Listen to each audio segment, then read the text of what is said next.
Hello, I'm Marwan Sabbagh, Professor of Neurology at the Barrow Neurological Institute.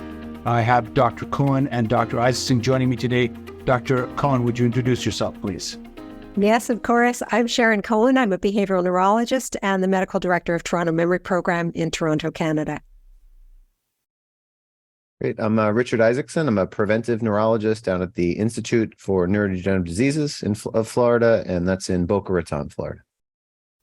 Thank you both for joining me today. We are in a new era, as we all acknowledge, in the era of Alzheimer's treatment, diagnosis, and therapeutics.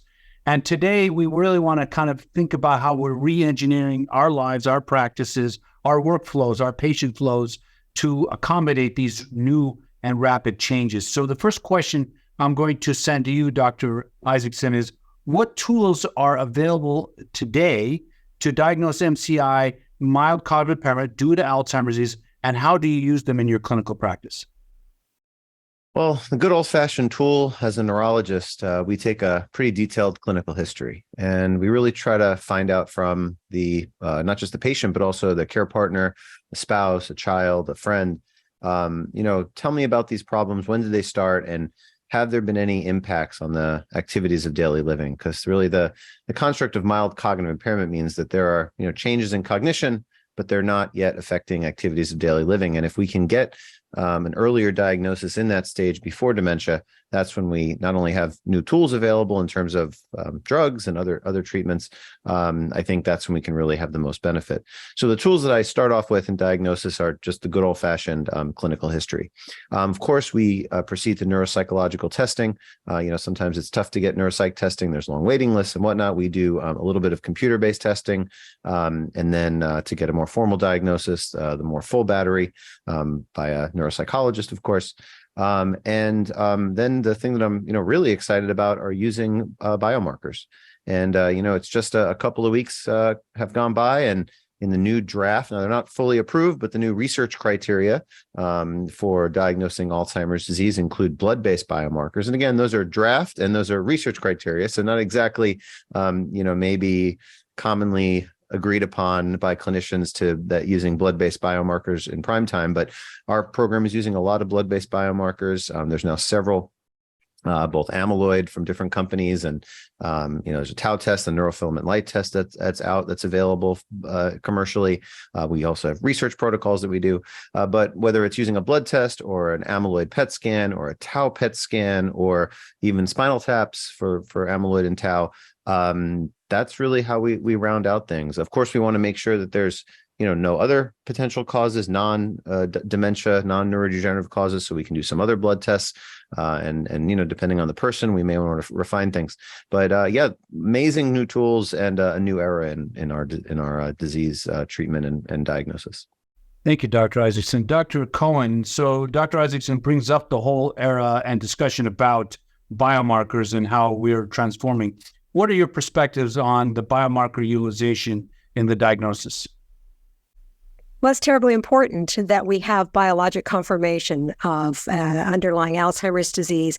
If we have someone with mild cognitive impairment, and I totally agree, you need a history, you need to know impact of cognitive symptoms on day-to-day function, and you need cognitive testing to document that there is an impairment. And then you are left with a syndromic diagnosis of MCI.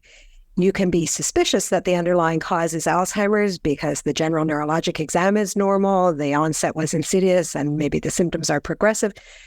We're still going to be wrong, 50% or more of the time. If we say this is MCI, likely due to Alzheimer's, it's likely, but, when you go on to confirmatory biologic testing, we find, hey, this had the phenotype of Alzheimer's. It's not.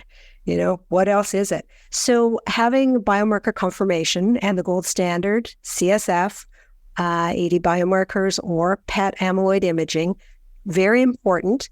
Blood-based biomarkers are coming into the scene, still not really prime time in clinical practice. The hope is that within the next few years, we'll be able to rely on them more, either as a pre-screener for who goes on to amyloid PET or CSF testing. But I think in the meantime, there's a lot of opportunity to scale up CSF. Our European colleagues do this well. especially in Northern Europe, there isn't such an aversion to doing, spinal taps, and patients accept this. We know in our clinic in Toronto, patients accept this. And so we should roll this out. It wasn't so long ago that we used to do spinal taps routinely for MS workup. I think that is the more scalable, cost-effective test. We're never going to have enough PET scanners, at least not in Canada, to accommodate the population that needs it. And, we don't want, and oncology uses a lot of the PET scanning time, and so be it. We need to find other ways that are meaningful for patients. And there's going to be a big demand. The era where you can just say, mild cognitive impairment, that's normal aging, we're all a bit forgetful, that's over. That needs to be over. We need biologic confirmation for anybody who has even mild memory problems. I agree with both of you. I myself have started to change my workflow to rely a little less on the outsourcing the neuropsych testing and really driving, particularly in the amnestic forms, really driving harder toward a biomarker confirmation.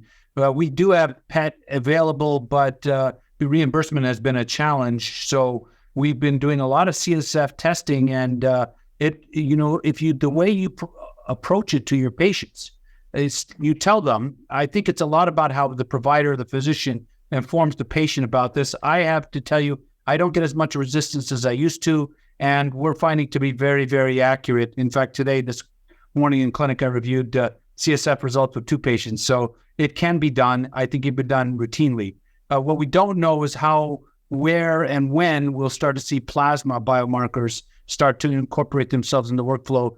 So Richard, you're ahead of us. So we're starting to see that come to be, but I haven't seen it kind of established in clinical workflow. So thank you, Dr. Cohen. Thank you, Dr. Isaacson. And thank you, audience. I hope you learned something. This is a very exciting time, and I look forward to hearing and talking more about these topics.